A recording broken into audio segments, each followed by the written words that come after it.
This is what you and me were discussing on our English channel. आप तो कह रहे थे कि जरूरी नहीं है कि मोदी के फेवर में हो, लेकिन अभी देखिए विपक्ष ये कह रहा है, but I want a genuine analysis from you. विपक्ष कह रहा है भाई ये सब जो वोट कम पड़ा है वो भी उनके लिए, अभी वो कह रहे हैं बंगाल में ज्यादा हुआ है वो भी उनके लिए, तो बीजेपी कह रही है भाई सब कुछ तुम्हारा थोड़ी हो सकता है, कम है तो भी तुम्हारा, बड़ा है तो भी तुम्हारा है। तो क्या बीजेपी झुंझुना बजा रही है 10 साल से? देखिए मेरा बिल्कुल क्लियर मानना है इस बार कि एक तो कोई वेव नहीं है इस इलेक्शन में, न बीजेपी के फेवर में और खिलाफ में तो वेव नहीं है, पर अंडर करंट जरूर है। आप यूपी में जाइएगा तो आप देखिएगा कि कैसे लोग जो है वो चुप हैं, बोलना नहीं चाहते क्योंकि डरे हुए हैं। आपने देखा दिल्ली में क्या हो रहा है, केजरीवाल को जो जेल में डाला उसके ऊपर जो गरीब है बहुत जबरदस्त रिएक्शन है, पर बोल नहीं रहा है। आपका घर का ड्राइवर हो, माली हो, चपरासी हो, चौकीदार हो, ये सब है। तो इसमें जो है ना जो ये फ्रीबीज बांटे गए हैं इसका फर्क पड़ता है।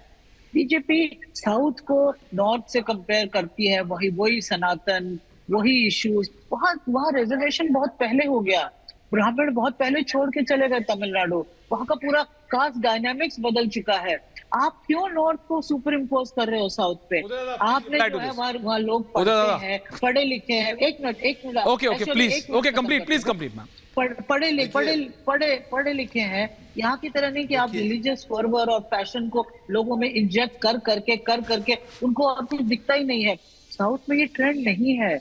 आप साउथ जाएंगे, समझेंगे तो आप रियलाइज करेंगे कि it's a different ball game. तो आप वो मतलब जरूर आपने मेहनत करी है बीजेपी ने वहां पर, और मेहनत का असर आएगा, पर इस इलेक्शन में मेरा मानना है कि इलेक्शन में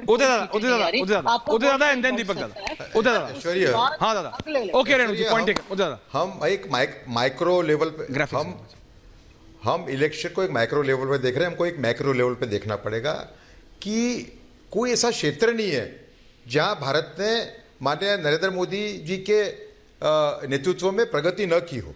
आप फॉरेन पॉलिसी देखिए, आप उनकी पॉलिसीज देखिए, पानी की पॉलिसी देखिए, आप टॉयलेट्स की बात करें, अपन घर की बात करें, तो बेनिफिशियरीज क्या इस बात से बेखबर होंगे। तो मैक्रो लेवल पे आप देखेंगे तो एक माइक्रो लेवल पे हम डिबेट कर सकते हैं, मैक्रो लेवल के ऊपर पूरी बढ़त बीजेपी की बनी हुई है। प्राइम मिनिस्टर के अलावा कोई ऐसा नेता है नहीं देश के अंदर जो देश के प्रॉब्लम्स को सॉल्व कर सके। इसके लिए मैं ऐसा मानता हूं कि आप वोटिंग परसेंट पे जा रहे हो, आप मैक्रो लेवल पे देखोगे तो नरेंद्र मोदी जो है, उनकी जो विजन है, उनके सरकार का जो काम है, वो जरूर रंग लाएगा। रत्नाकर जी कुछ कमेंट करना चाहेंगे जो उदय दादा ने बोला है? क्योंकि मैं देख रहा था कि आप कुछ कहना चाह रहे हैं। निश्चित तौर पे मैं आप उदय जी को यही बताना चाहूंगा कि ये सच आप कह रहे हैं कि नरेंद्र मोदी के अलावा कोई ऐसा नेता नहीं है जिसके नेतृत्व में जहां जहां वो गए वहां वहां उजाड़ नहीं दिया गया। जह जह पांव पड़े संतन के तह तह बंटा धार। तो ये बात तो मैं मानता हूं। और आप इस बात को ऐश्वर्य जी ऑन अ सीरियस नोट समझिए, आपके हमारे प्रधानमंत्री जो महानायक बनते हैं, उन्होंने लगातार अपील की है किया। आपने जो आंकड़े बताए ना, मैं स्टैट का स्टूडेंट रहा हूं, 10 से 20% का डिक्लाइन इन वोट्स है। आप कितना तक का है दादा? अभी 7 बजे का आना है। 15% तक आएगा। लोगों में लोकतंत्र के प्रति उत्साह घटा है। उत्तर प्रदेश में वोटिंग परसेंटेज घटी है। 14 को देखिए ना, जब था कि दीपक जी को मोदी आएंगे, हम बहुत हुई महंगाई की मार, इस बार मोदी सरकार, अजय आलोक को भी आप तब का परसेंटेज, आपका परसेंटेज कंपेयर कीजिए ना, आप समझ जाएंगे कि पूरे भारत के अंदर नरेंद्र मोदी ने अपनी विश्वसनीयता कितनी तेजी से खोई है। आपको ऐसा लगता है? Deepak Chaurasia wants to comment. Pandey ji को भी ले आइए। पांडे जी से all four people. Pandey ji मैं सिर्फ एक सवाल जानना चाहता हूँ। आपने उज्ज्वला गैस का कनेक्शन लिया? त्रिपाठी जी, आपने उज्ज्वला गैस का कनेक्शन लिया? आपके आसपास किसी का घर बना? अजय दादा आ रहा नहीं, हम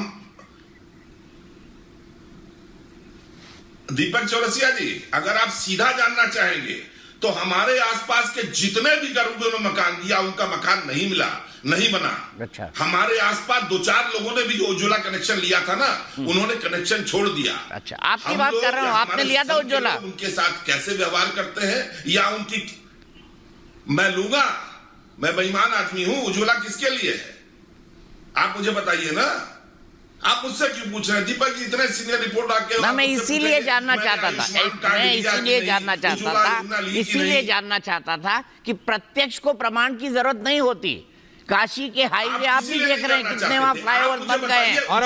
काशी में आज दुनिया के सबसे ज्यादा रिलीजियस टूरिस्ट आ रहे हैं, ये भी एक हकीकत है। काशी की इकोनॉमी काशी के कॉरिडोर के कारण पूरी बदल चुकी है, ये भी हकीकत है। और अगर आप देखना नहीं चाहता मत देखिए। मैं ये नहीं, देखिए डेवलपमेंट को देखिए त्रिपाठी जी आप कांग्रेस के नेता हैं, ऑब्वियसली आप मोदी के बारे में पॉजिटिव नहीं बोलेंगे, मैं समझता हूं, लेकिन जो आपको दिख रहा है वो तो बोलिए। सही है, रात को दिन तो नहीं ना बोल दीजिएगा।